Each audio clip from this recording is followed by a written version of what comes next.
También de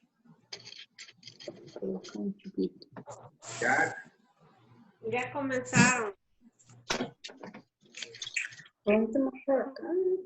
Ay, mis ojos me arden. Oh, God. ¿Qué arden tus ojos? La alergia. Ya te dije el remedio, pero no me haces caso. You have to listen to me. Ok. Estamos aquí y también, primero quiero decir esto. So vamos a buscar un mapa de la Tierra Santa, ¿sí? Que nosotros tenemos. Aquí, está bien.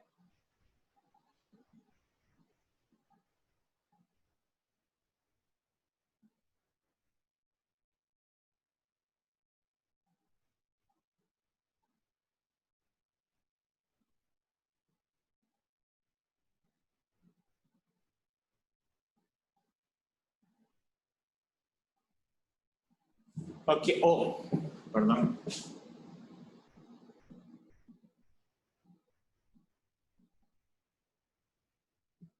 Ok, en este mapa puede ver que Capernaum está arriba completamente, al norte del mar de Galileo, y Jerusalén está al sur, abajo de la página, y Betania está cerca de esto. Esos nombres están en inglés, ¿sí?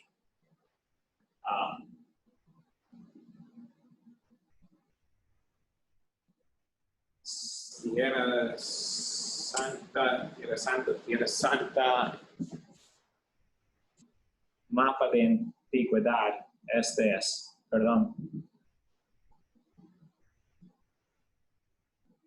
No, este no.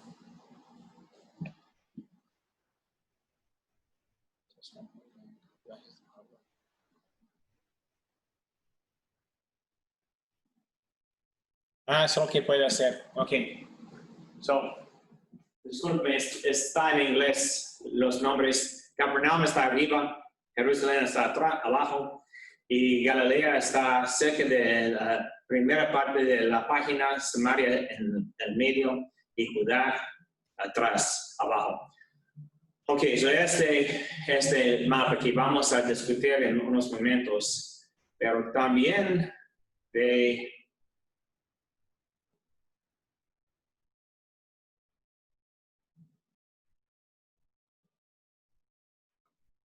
aquí.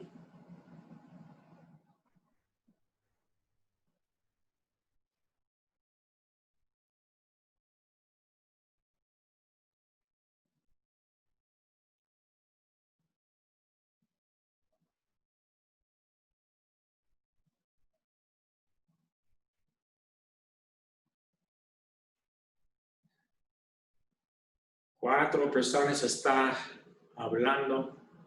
No podemos ver nada, no vemos el mapa. Ok, un momentito. Perdón. ¿Puede ver en este momento? ¿Sí o no? ¿Se puede ver el mapa? ¿Sí? ¿Está bien? Ok, gracias. Ok, qué bueno. Ok, so Capernaum está arriba, Jerusalén está abajo y Galilea y el mar de Galilea está arriba también en la primera parte de la página. Este es el área en que Jesús va a enseñar, pero el área de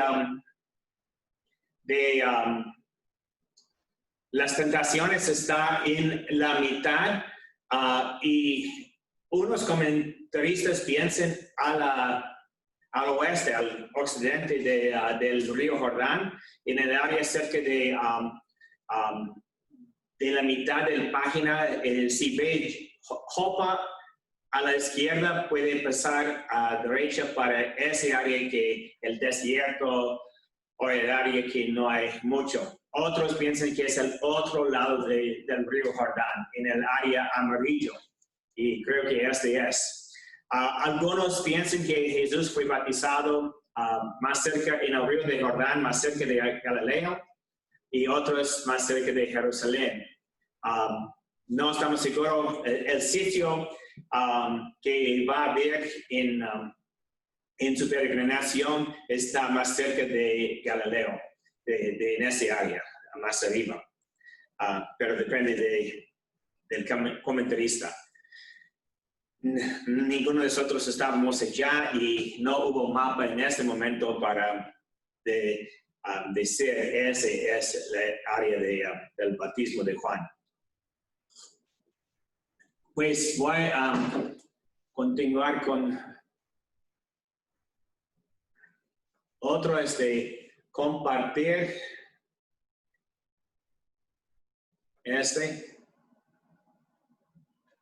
del Evangelio, que podemos continuar. Capítulo 3. Por aquel tiempo se presentó Juan Bautista y empezó a predicar en el desierto de Judea. Este es su mensaje: renuncia a su mal camino, porque el reino de los cielos está cerca. Es a Juan a quien se refería el profeta Isaías cuando decía: una voz grita en el desierto, preparen un camino al Señor, hagan sus senderos rectos. Además de la piel que llevaba colgada de la cintura, Juan no tenía más que un manto hecho de pelo de camello.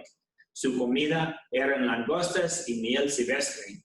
Venían a verlo de Jerusalén, de toda la Judea y de la región del Jordán, y junto con confesar sus pecados se hacían bautizar por Juan en el río Jordán. Juan vio un grupo de fariseos y de saduceos habían venido donde él bautizaba y les dijo: raza de víboras, ¿cómo van a pensar que escaparán del castigo que se les viene encima? Muestran los frutos de una sincera conversión, pues de nada les sirve decir: Abraham es nuestro padre. Yo les aseguro que Dios es capaz de sacar los hijos de Abraham aún de estas piedras. El hacha ya está puesta a la raíz de los árboles, y todo árbol que no da buen fruto será cortado y arrojado al fuego. Yo los bautizo en el agua y es el camino a la conversión. Pero después de mí viene uno con mucho más poder que yo. Yo ni siquiera merezco llevarle las sandalias. Él los bautizará en el Espíritu Santo y el fuego. Ya tiene la pala en sus manos para separar el trigo de la paja. Guardará el trigo en sus bodegas, mientras que la paja la quemará en el fuego que no se apaga. Por entonces vino Jesús de Galilea a Jordán para encontrar a Juan y para que éste lo bautizara. Juan quiso desguardarlo y le dijo: ¿tú vienes a mí? ¿Soy yo quien necesita ser bautizado por ti? Jesús le respondió: deja que hagamos así por ahora. De este modo respetaremos el debido orden. Entonces Juan aceptó. Una vez bautizado, Jesús salió del agua. En ese momento se abrieron los cielos y vio al Espíritu de Dios que bajaba como una paloma y se posaba sobre él. Al mismo tiempo se oyó una voz del cielo que decía: este es mi Hijo, el amado, este es mi elegido. Muchas cosas aquí. Primeramente, Juan se presentó, empezó a predicar en el desierto de Judea.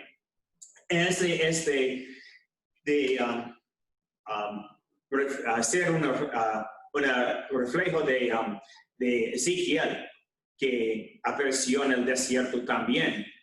Y la ropa de Ezequiel y la ropa de Juan es casi similar. Y el mensaje, renuncia al mal camino porque el reino de los cielos está cerca. Este es el mensaje de Isaías, este viene de Isaías. Pues Juan está cumpliendo una profecía como un profeta.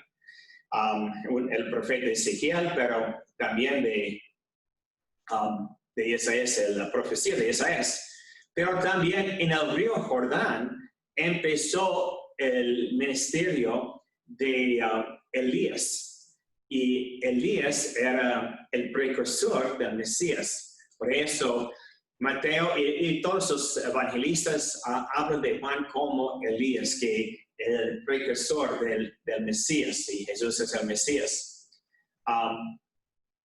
Una voz grita en el desierto. Cuando Isaías habló esta profecía, estaba hablando de la renovación de Israel en esos días después del exilio. Pero Mateo toma para poner sobre Jesús y preparan un camino al Señor, hagan sus senderos rectos. Además de la piel que llevaba colgada de la cintura, esta vestidura de Juan es la vestidura de Ezequiel. Tenemos Ezequiel, tenemos Juan, tenemos Elías que empezó al río, tenemos Juan. Juan es una reflexión de todos los profetas que anuncian el Mesías. Su comida venían al verlo de Jerusalén, de toda la Judea y de la región del Jordán, y junto con confesar sus pecados se hacían bautizar por Juan en el río Jordán. Ellos no vinieron solamente de Jerusalén, de los judíos, pero también de toda la región. En la región de Jordán hubo muchos griegos también, samaritanos. Pues en el mapa otra vez,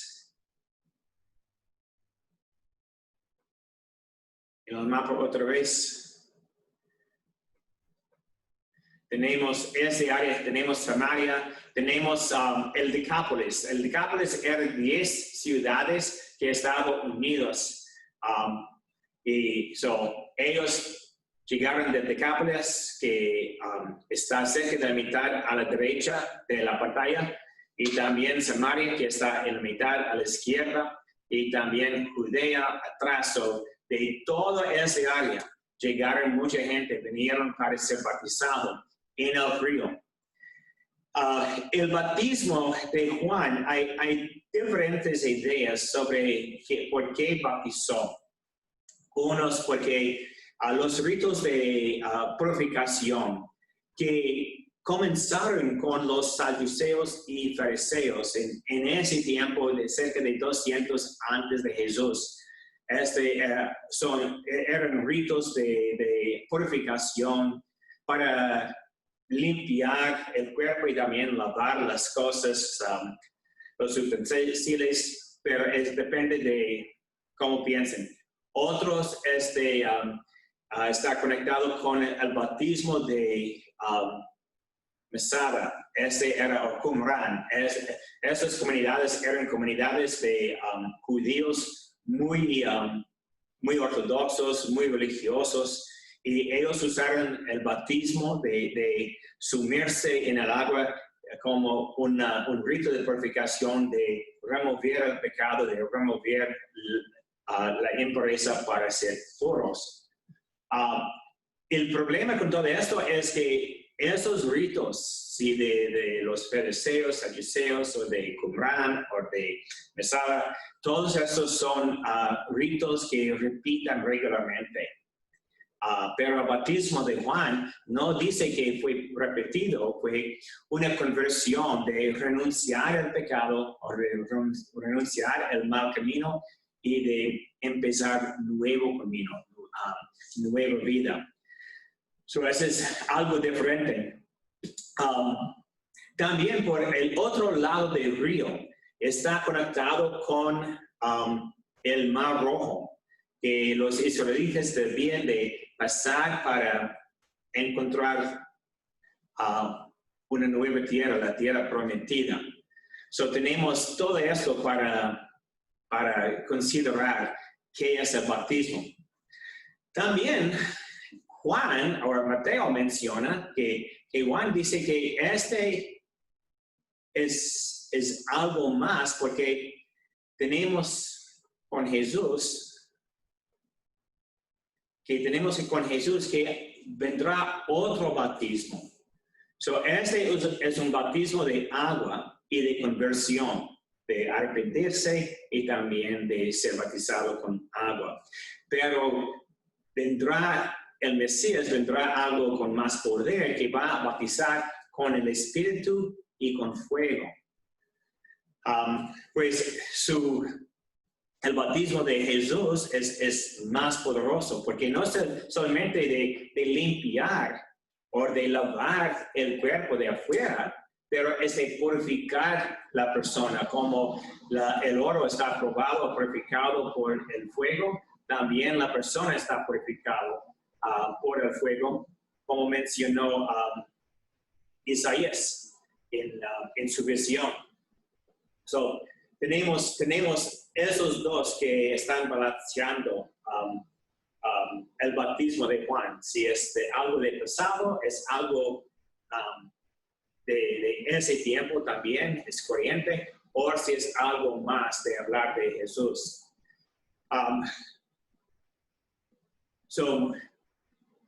Pues llegan también fariseos y saduceos.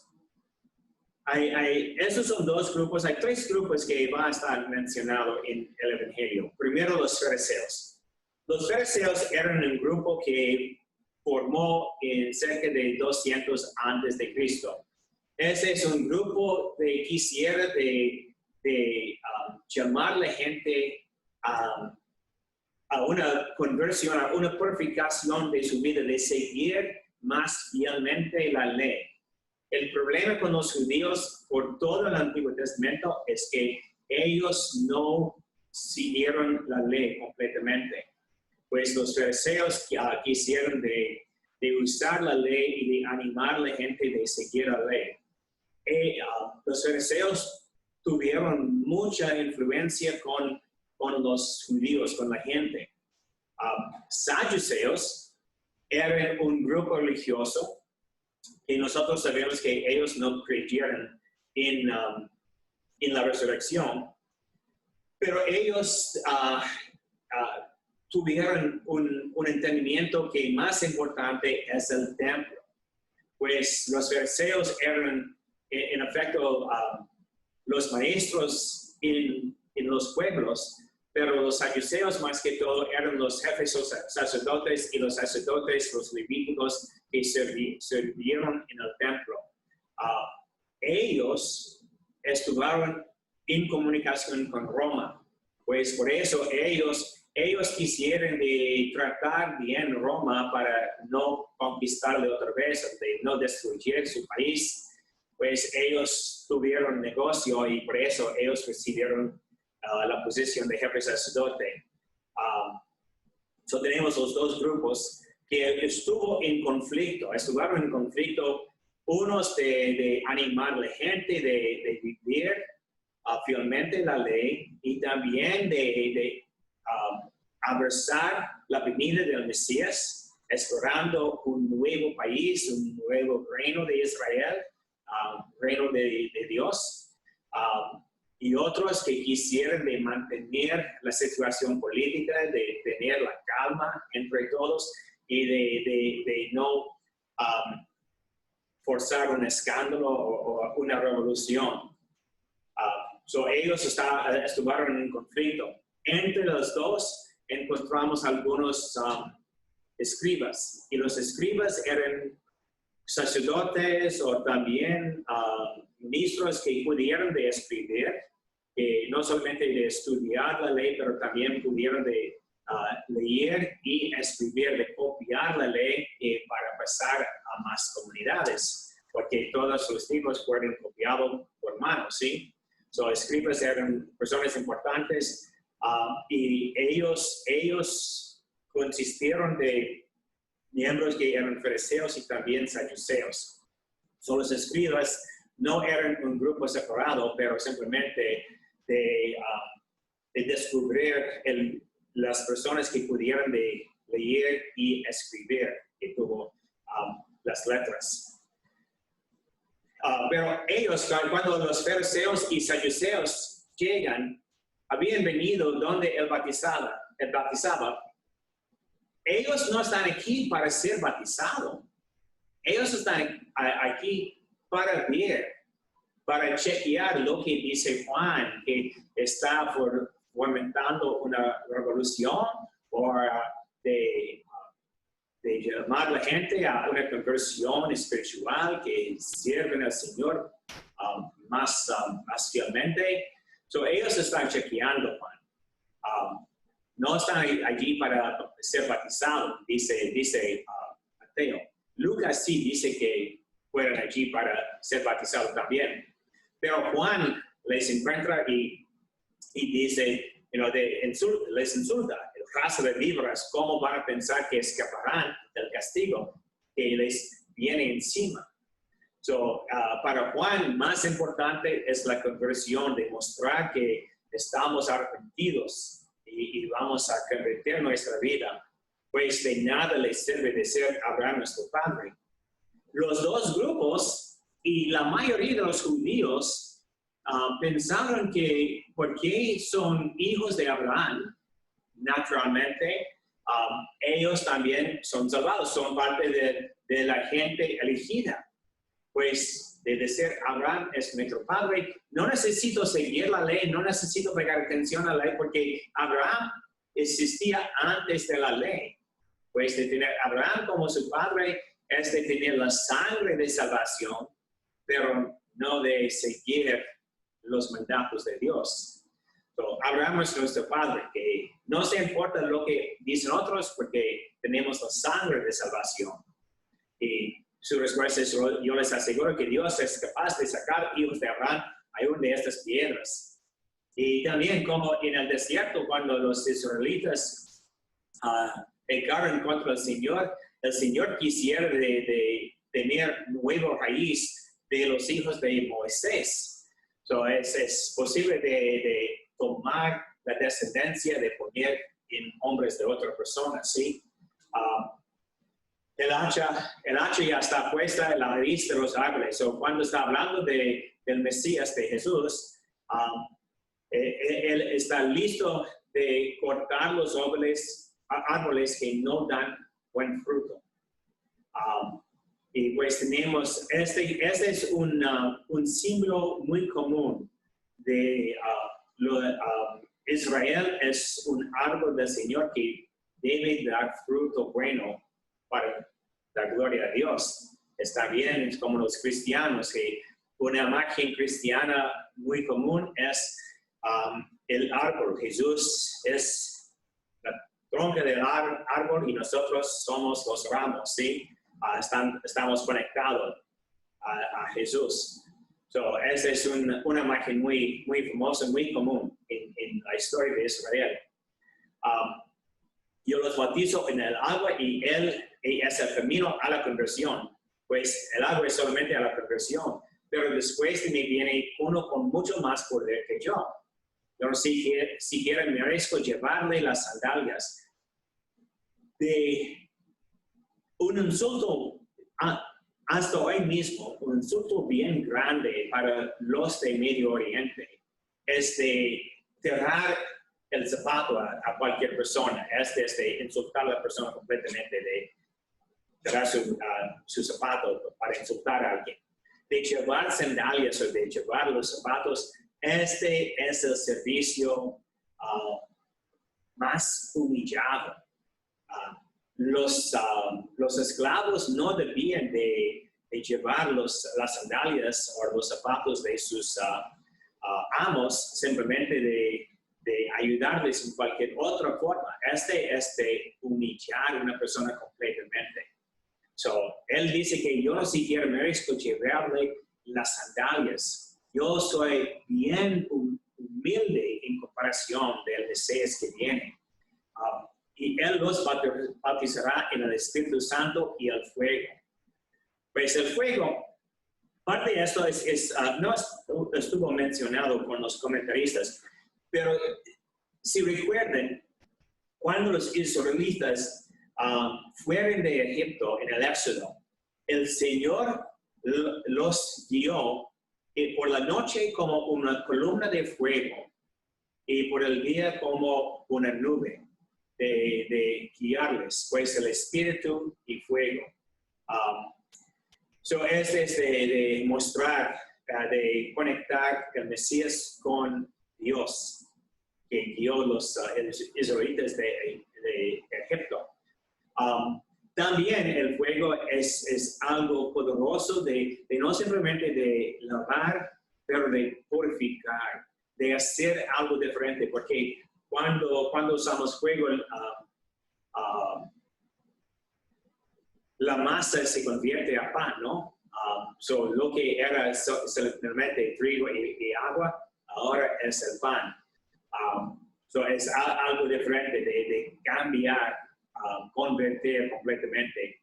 Y con el Espíritu Santo, no solamente eso, con el Espíritu Santo es de dar la vida o de tener algo nuevo.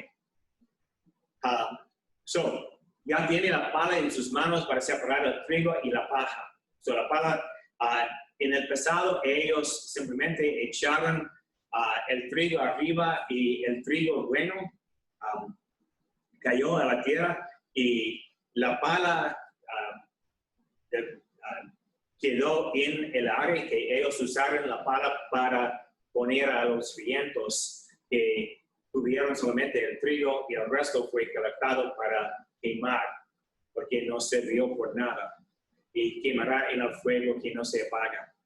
Entonces vino Jesús de Galilea al Jordán para encontrar a Juan y para que éste lo bautizara. Juan quiso desguardarlo y le dijo, tú vienes a mí, soy yo quien necesita ser bautizado por ti.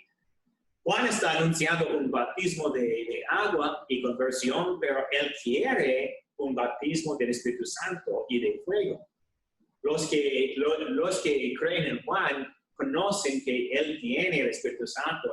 Él habla con un fuego, pero él quiere más del fuego. Pues estamos en el Jordán y mencioné que Juan apareció como Elías al lado del Jordán para empezar su ministerio. Recuerde también al final de su ministerio, Elías fue al Jordán donde el Señor lo tomó a los cielos, pero Eliseo estuvo allí como discípulo de Elías para recibir una doble porción del espíritu de Elías. Pues Jesús viene al Jordán como discípulo, pero para recibir una porción doble del espíritu, de mostrar hay algo más grande aquí, más importante.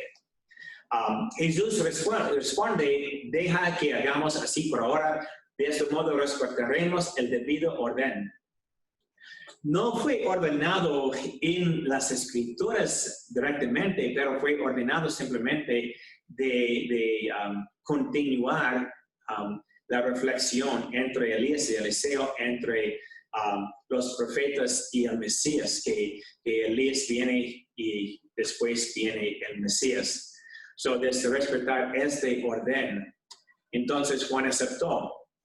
Y una vez bautizado, Jesús salió del agua y en ese momento se abrieron los cielos y vio al Espíritu de Dios que bajaba como una paloma y se posaba sobre él. Es una reflexión de Génesis, ¿no? Hubo las aguas y el Espíritu Santo descendió sobre las aguas para crear el universo, ¿no? El Espíritu Santo viene, cuando Jesús salió del agua, el Espíritu Santo viene para hacer una nueva creación con el Mesías.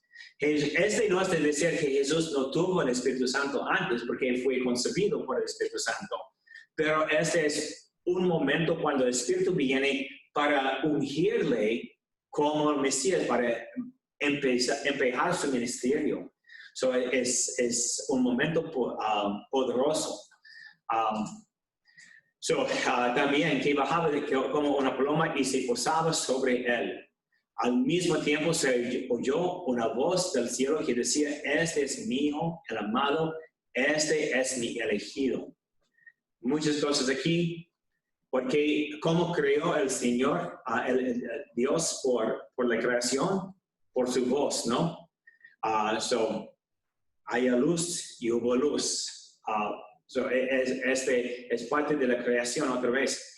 Pero también reconocer recordar de la voz del Señor que llama a los profetas. Ezequiel escuchó la voz del Señor al principio de su ministerio. Cuando él fue ungido por el Espíritu Santo, Ezequiel también escuchó la voz del Señor. Más que esto, Isaías, el hijo de Abraham, es el único hijo en el Antiguo Testamento que está mencionado como querido, mi hijo querido, el amado. Pues es de demostrar que Jesús es un hijo de Abraham. Juan mencionó, el Señor puede sacar hijos de Abraham a una de esas piedras. Viene Jesús y cuando salió del agua, el Señor lo abrazó como su hijo amado, como Isaac, el hijo de Abraham, mi elegido. Y también como Israel, porque Israel se llamaba siempre el elegido, el hijo elegido de Dios. Tenemos muchas imágenes, muchos símbolos en este momento, en este capítulo muy poderoso. En este momento yo voy a prender los micrófonos que pueden pedir preguntas si tienen. Si puedo encontrar cómo. Aquí.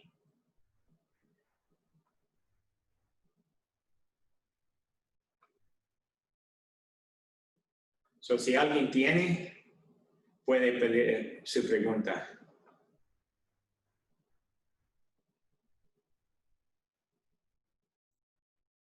Padre, ¿Sí?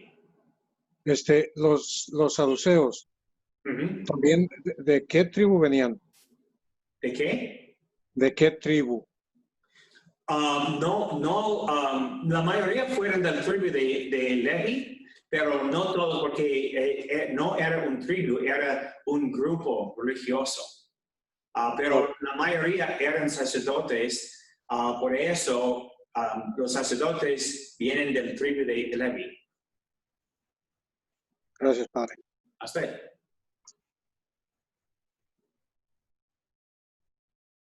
¿Otros? Necesita prender su micrófono. Padre, ¿Sí?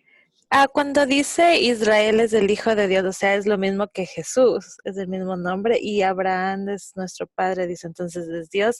¿E Isaac quién es? Esos tres nombres no estuvo Isaac es el hijo de Abraham. Abraham tuvo dos hijos.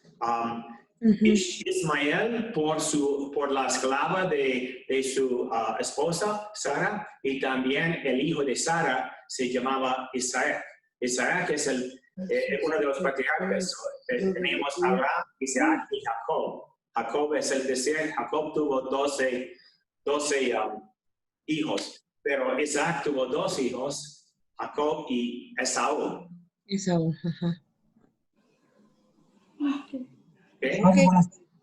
Ok, ¿ya me oye? No, yo. Ok. Juan lo bautizó con el agua. Uh-huh.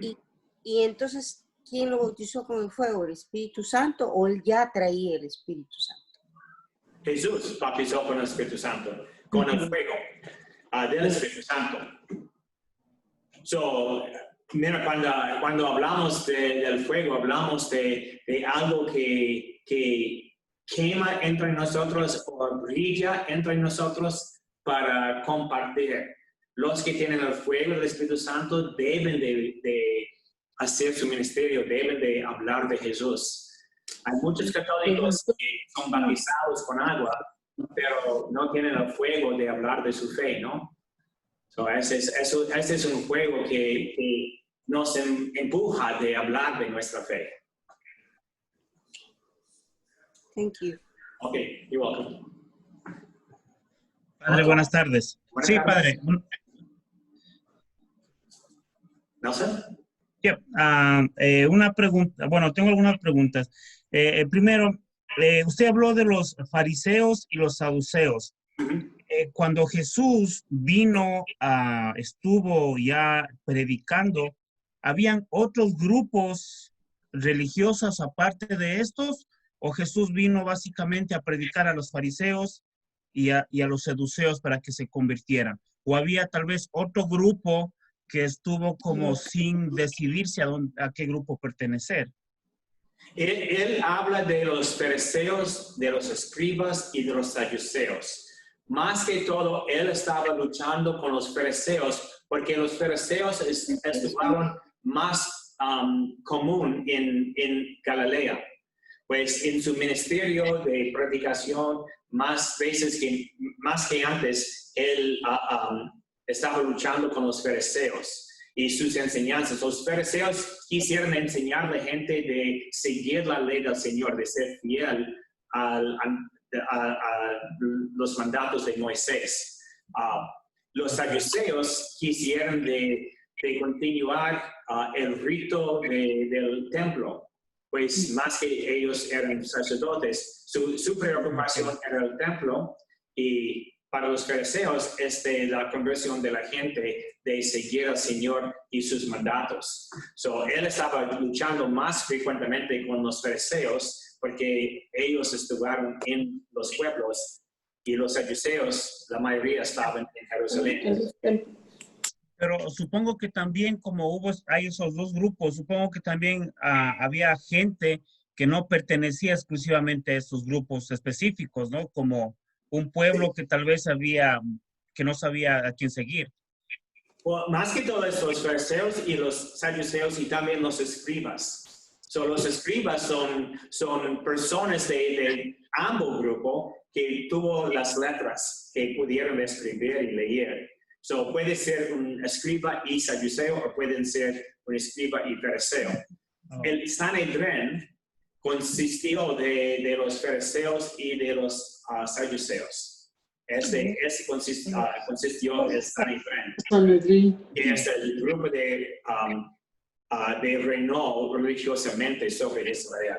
Ese grupo de los Padre, en la actualidad sabemos que obviamente hay muchos que... Perdón. Fariseos.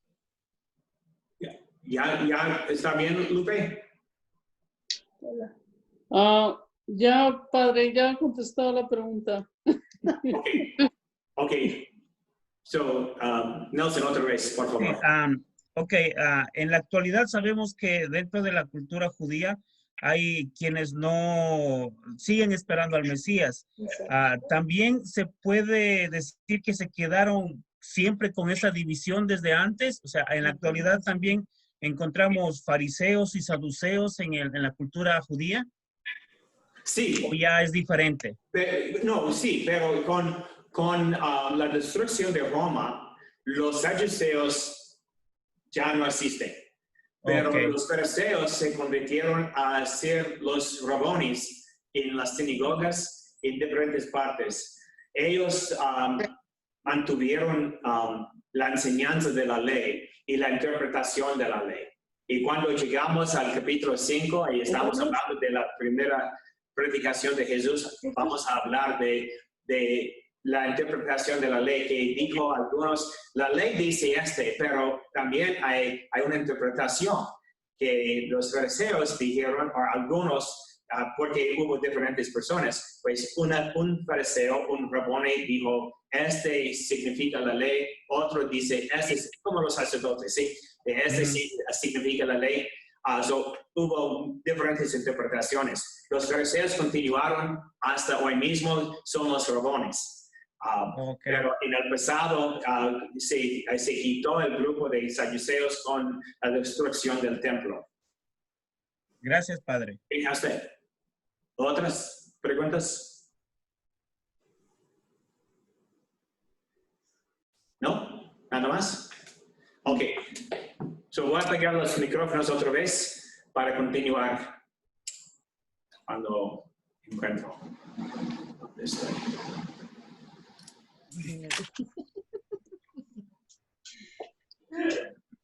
¿Qué pasó? Y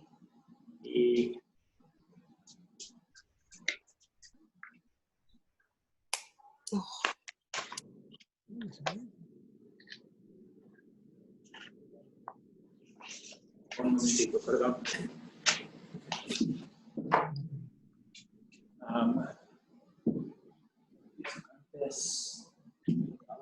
Este. Ok. Y otra vez. Estamos aquí. Ok, capítulo 4, ¿sí? Ok. So, después de ser bautizado, Jesús fue al desierto. Sí, el Espíritu condujo a Jesús al desierto para que fuera tentado por el diablo.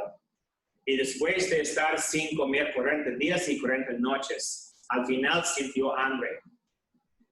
Pues, más común, la interpretación 40 días, 40 noches, es de representar los 40 años que Israel fue en el desierto, ¿sí? Pero también necesito recordar, Moisés estuvo en el monte Sinaí por 40 días y 40 noches. También Noé, en el diluvio, llovió por 40 días y 40 noches y también debía de esperar 40 días y 40 noches después de bajar el agua y todo. So, este número es uno de los números importantes. Y la reflexión de esto no es simplemente una reflexión de una u otra cosa, pero es para abrazar todo a la vez.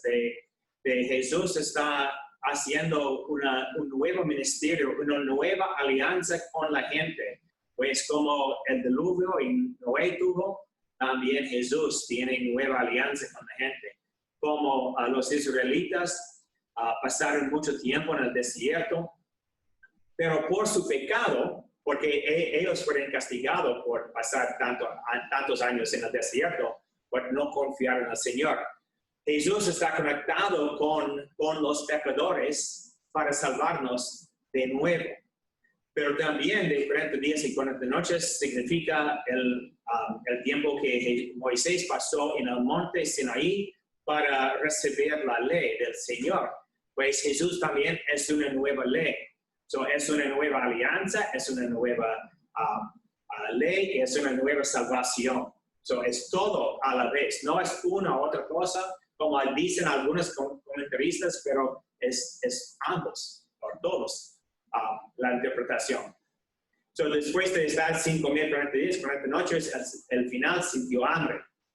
Claro. Entonces se le acercó el tentador y le dijo, si eres el Hijo de Dios, ordena que esas piedras se conviertan en pan.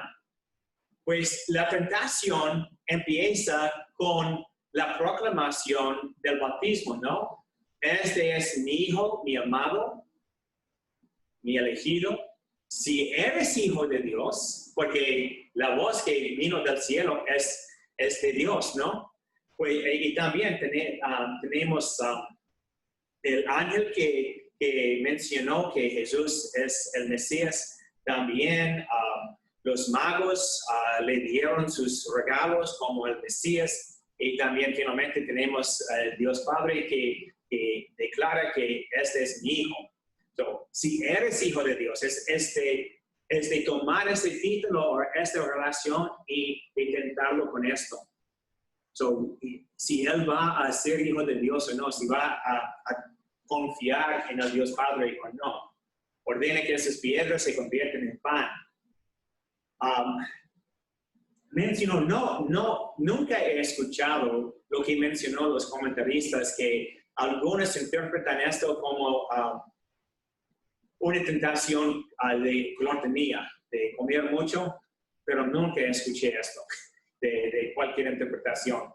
Más que todo es de cuidar el cuerpo y no cuidar el espíritu. Pero también es una tentación simplemente si es hijo de Dios o si va a seguir al Señor o si va a seguir sus deseos como un hombre.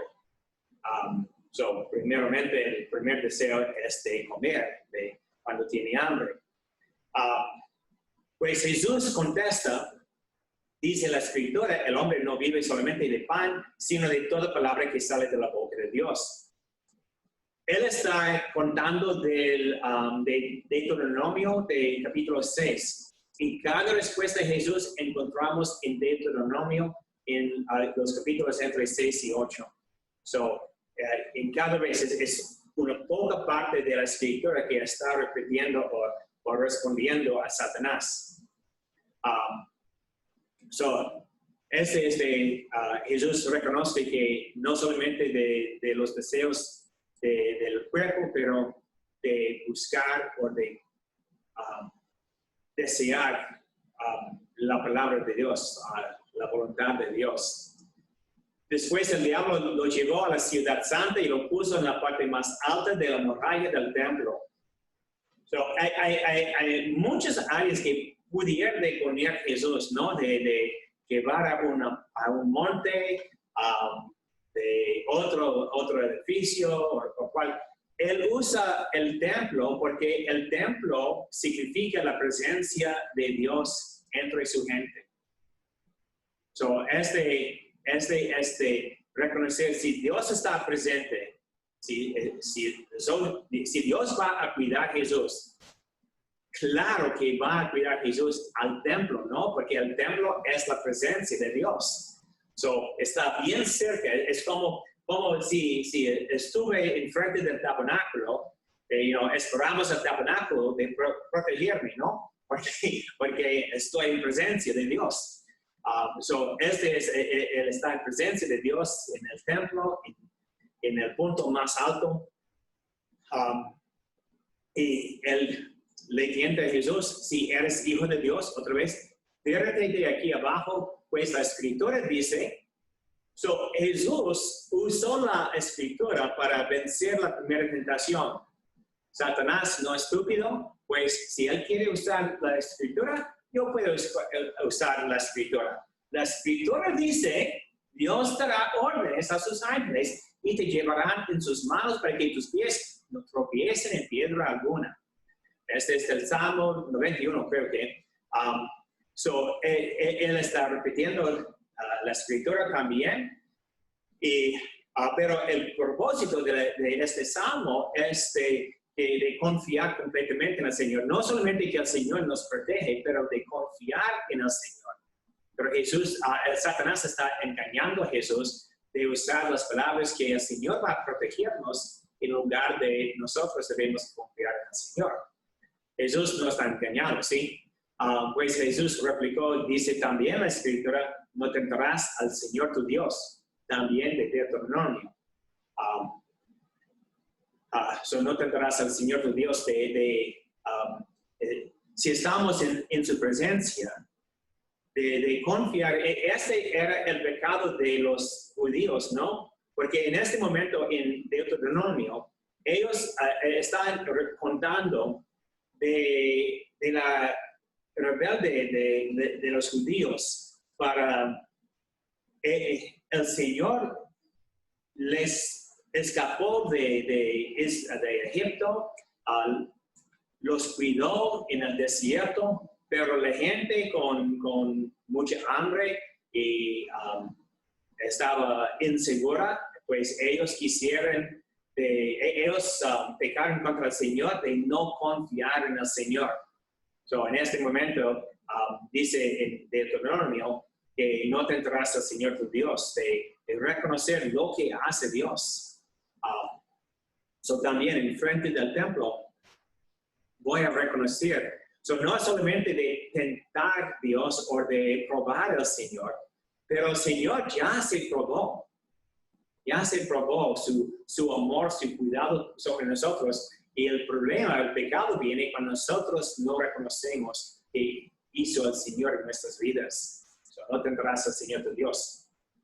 A continuación lo llevó al diablo a un monte muy alto y le mostró todas las naciones del mundo con todas sus grandezas y maravillas y le dijo, te daré todo esto si te arrodillas y me adoras.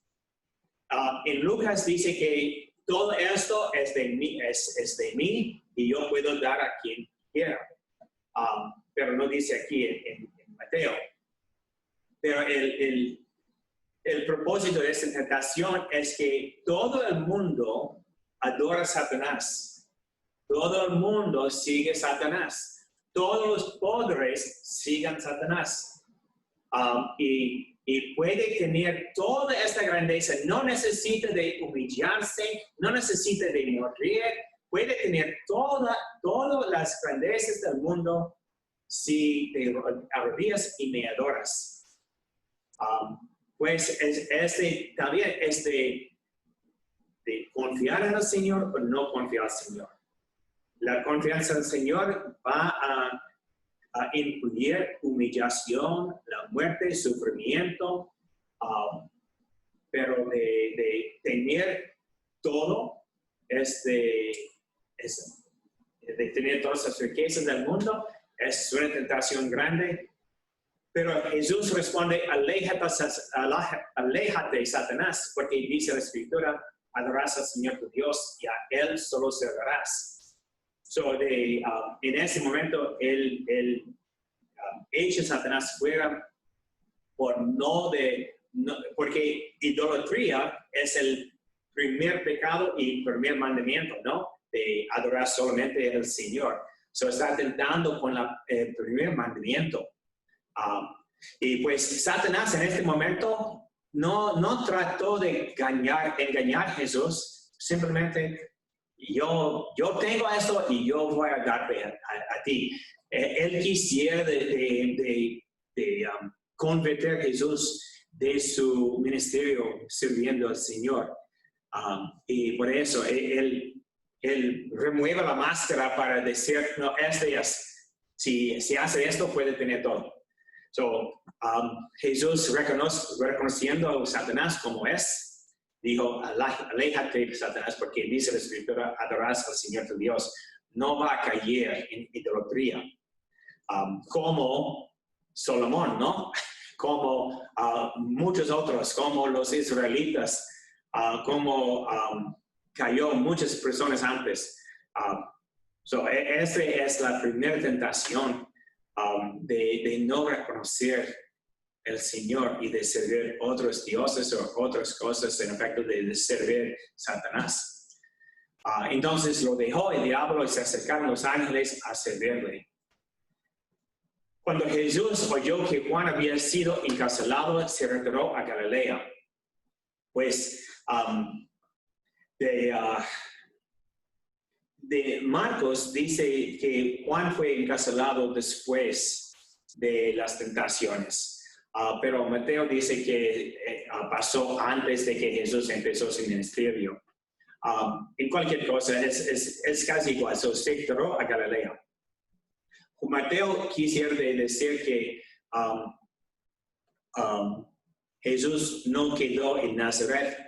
Nazaret era el territorio de Herodes, que Juan estaba luchando con Herodes. Ese es el otro Herodes de Galilea, de ese lado del mar. Por eso Juan fue encarcelado y finalmente fue materiado por Herodes, que hubo el rey en ese área.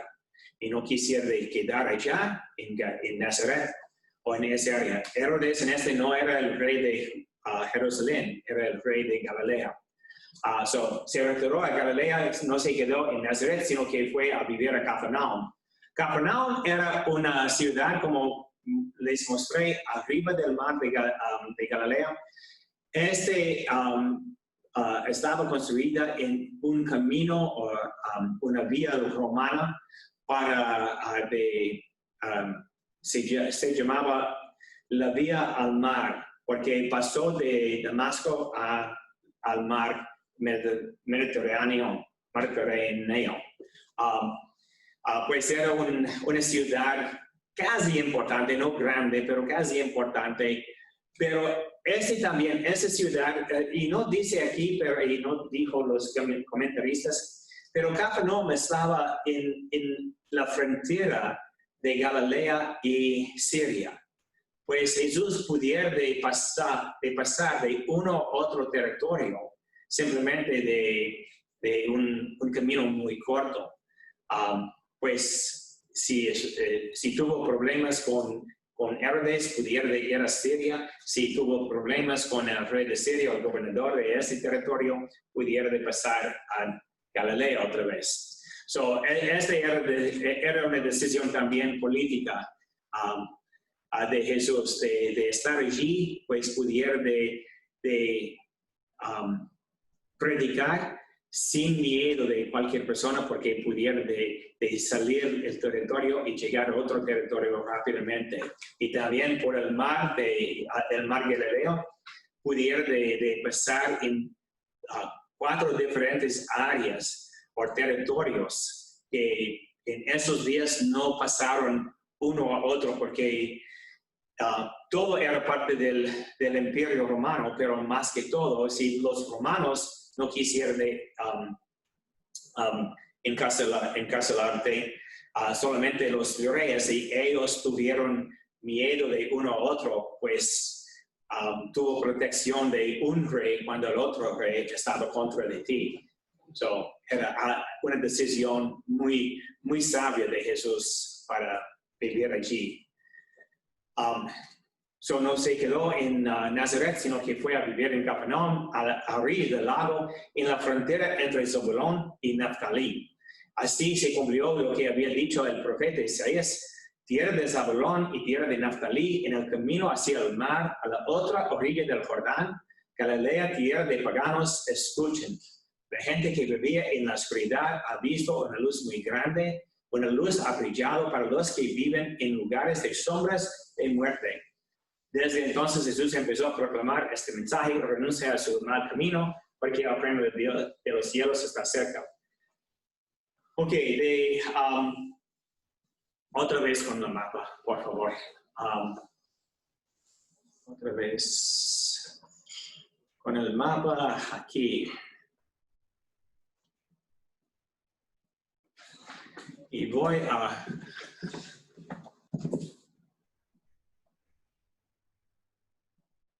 Pues en el mapa puede ver el mar de Galilea, ¿sí?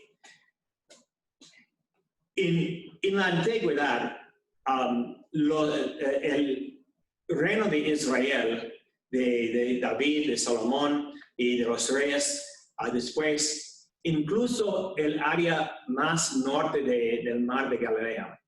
Y por eso 2 tribus estuvieron allí en la tierra. Esa tierra fue parte de 2 tribus de Israel. Pero cuando llegaron los asirianos de conquistar Israel, el reino norte, el reinado norte, porque fue dividido de Judá y Israel, los primeros 2 tribus conquistados eran Zabulón y Naftalí. Por eso cuando Isaías está hablando de la conquista de Israel, y estos 2 tribus, el área conquistado primeramente, vivían en la oscuridad de ser conquistado, la oscuridad de los asirianos. Y los gobernantes, el costumbre de los asirianos era de llevar los gobernantes de un reinado conquistado de ser esclavos en otra parte de su imperio. Y el resto de la gente, los pobres, quedaron allá y no les molestaron los asirianos. Pues se quedó allá en Galilea, en la parte norte del mar, solamente los pobres. Los pobres viviendo en la oscuridad de no tener sus reyes, de no tener su propio país, de ser conquistado. Pues la profecía de Isaías es un comentario de la esclavitud que sufrieron. Pero pues los primeros tribus conquistados son los primeros tribus que van a recibir la salvación y van a ver la luz de Cristo, la luz de salvación. So, es algo importante de reconocer otra vez con el Evangelio. Ok. So, tierra de Zabulón y tierra de Naftali, en el camino hacia el mar, la otra orilla del Jordán, Galilea, tierra de paganos, escuchen la gente que vivía en la oscuridad, ha visto una luz muy grande. Jesús, una luz ha brillado para los que viven en lugares de sombras de muerte. Desde entonces Jesús empezó a proclamar este mensaje: renuncia a su mal camino. Este es como Juan el Bautista, ¿no? Renuncia a su mal camino porque el reino de los cielos está ahora cerca. Pues Juan Bautista dijo que renuncia a su mal camino y sea bautizado. Pero él dice que el reino de los cielos está ahora cerca. Y entonces Jesús caminaba a orillas del mar de Galilea. Y ese es el llamado de los hermanos, ¿sí? Son, caminar a orillas del mar de Galilea, vio a dos hermanos. Uno era Simón, hermano Pedro, y el otro Andrés. Eran pescadores y estaban echando la red al mar. Jesús los llamó: síganme y yo los haré pescadores de hombres. Al instante dejaron las redes y los siguieron. Muy poderoso este pasaje, ¿no? Muy poderoso de ser. Jesús les llamó. Este es completamente diferente, ¿no? Porque los rabones, ellos aceptan discípulos. Los que quieren estudiar al pie de un raboni, los estudiantes vienen a raboni para pedir de ser su estudiante. Eliseo fue llamado por Elías, o no fue llamado, simplemente Elías echó su manto sobre Eliseo y continuaba. Y Eliseo siguió a Elías para darle el manto, pero también para seguirle completamente. Jesús está llamando los hermanos y ellos los siguen. Este no es normal. Normalmente los estudiantes piden de aprender de un maestro, pero en tenemos el maestro llamando estudiantes para seguirle. Y simplemente con su voz. Y ellos al instante deciden. Este es una conversión muy poderosa y nos impresiona mucho, ¿no? Verdaderamente, si leímos el Evangelio de San Juan y si entendemos lo que pasó en este Evangelio, en el capítulo, Jesús ya estuvo allá. Pues él vivía en Capernaum. Pedro, su casa fue al otro lado de la sinagoga, ¿no? Y tenemos la historia de Jesús desayunando en la casa de Pedro y su suegra tuvo fiebre y todo eso. Jesús era conocido a los hermanos. En el Evangelio de San Juan dice que Andrés y Juan eran discípulos de Juan el Bautista. Y cuando Jesús pasó, Juan les mostró Jesús y le dijo: ese es el Cordero de Dios. Y ellos empezaron a seguir al Señor, de conocerle. Pues este es un llamado muy poderoso, pero no eran extranjeros. Ellos conocieron a Jesús. Y al instante dejaron las redes y lo siguieron. Andrés conoció y también Juan conoció, o probablemente los hermanos conocieron a Jesús. Pero en ese día él decidió de llamarlos y ellos siguieron a Jesús inmediatamente. Tenemos el resto del capítulo. Más adelante vio a otros dos hermanos, Santiago, hijo de Zebedeo, con su hermano Juan. Estaban con su padre en la barca arreglando las redes. Jesús los llamó y enseguida ellos dejaron la barca y a su padre y lo siguieron. Pues Pedro y Andrés dejaron su negocio, pero Santiago y Juan dejaron su negocio y su padre y su familia para seguir al Señor.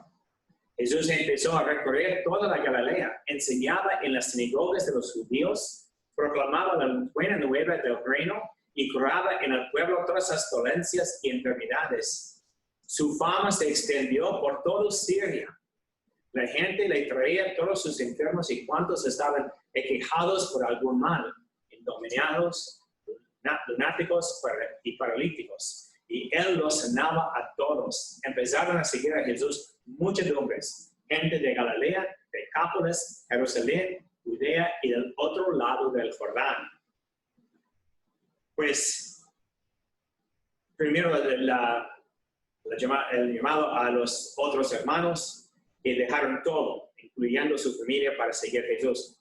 Pero Jesús empezó de enseñar en las sinagogas recorriendo a toda Galilea, toda el área, no solamente en Capernaum, en Naftali, toda esa área, pero extendió su predicación en diferentes pueblos, diferentes lugares, proclamando la buena nueva del reino y curaban todo en el pueblo, todas las dolencias y enfermedades. Pero su fama se extendió no solamente por los judíos, se extendió por toda Siria, de los griegos. También la gente le traía a todos sus enfermos y cuantos estaban aquejados por algún mal. De la gente de Galilea, en el área del mar, Decápolis, el área sur del mar, de las 10 ciudades, Jerusalén, el capital, Judea, el área rodeando Jerusalén, y del otro lado del Jordán. Pues todo Israel y también las naciones escucharon y siguieron a Jesús, muchedumbres. Se extendió su fama en todo. Tenemos la gente curada de sus dolencias, enfermedades, endemoniados, lunáticos, paralíticos, y Él los sanaba a todos. Un problema que tenemos con Jesús es que las historias de Jesús incluyen curaciones, por ejemplo, de un leproso o de comer, dar alimentos a una muchedumbre, de curar el sordo. Estas son también curaciones que Eliseo hizo. Pues algunos que quieren atacar el cristianismo dicen que Jesús es nada más que una reflexión o un representante de Eliseo. Pues los judíos, algunos musulmanes también dicen lo mismo, que nuestra historia de Jesús es nada más de agrandar la historia de otro profeta. Y este es un problema porque parte de que está mencionado en el Evangelio es demostrar que Jesús es más grande que los otros profetas. Pero no es de decir que Jesús solamente hizo las cosas o los milagros que hicieron Eliseo o Elías o otro profeta. Él tuvo mucho más que esto y también llamó a la gente con su predicación. Y vamos a encontrar que en el Evangelio de San Mateo, más que los otros evangelios, que hay milagros y también enseñanzas. Y los otros profetas no tenemos este balance entre enseñanzas y milagros. Pues los que quieren atacar están atacando sin censo. Son insensatos porque ellos quieren atacarnos por simplemente tratan de engañarnos que Jesús es nada más que una expansión de las historias o milagros de los profetas antiguos. No es verdad. Jesús es alguien diferente, más poderoso, y más que sus milagros es sus enseñanzas que nos guían. Ok, con esto yo voy a apagar o prender los micrófonos otra vez, que pueden pedir preguntas cuando encuentro cómo hacerlo.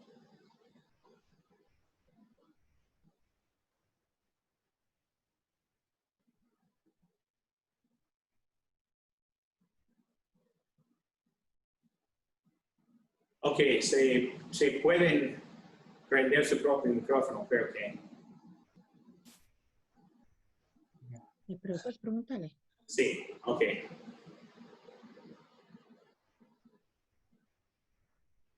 Ok, ¿alguien tiene pregunta? Comentario.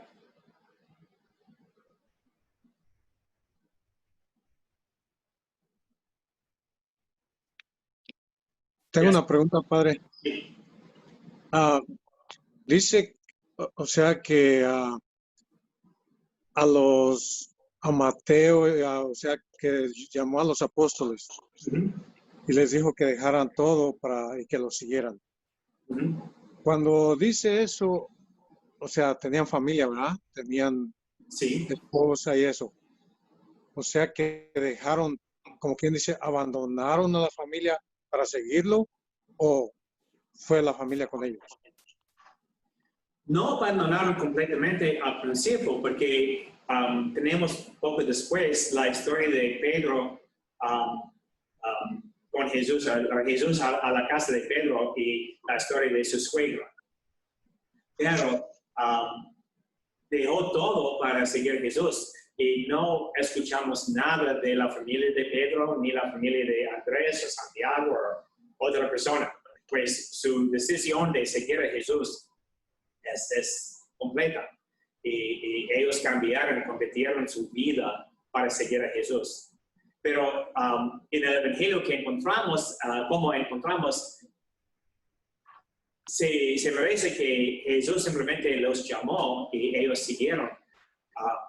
Pero cuando buscamos a todos los evangelios, incluyendo Juan, encontramos que los hermanos conocieron a Jesús antes. Pues no era una decisión al instante, pero era una decisión después de conocer a Jesús y sus enseñanzas. O sea que cuando dicen que, o sea, las mujeres que andaban también en el grupo no eran las mismas que eran las, digamos, las esposas o hermanas de los mismos apóstoles. Eran diferentes mujeres. Pero es posible que las mujeres la esposa de Pedro, alguien también le siguió. Pero las mujeres mencionadas en Lucas no están mencionadas en Mateo, están mencionadas en Lucas, son diferentes mujeres. Y por ejemplo, tenemos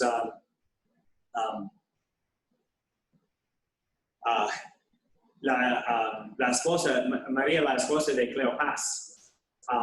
Y después, al final de Lucas, tenemos Cleopas y otro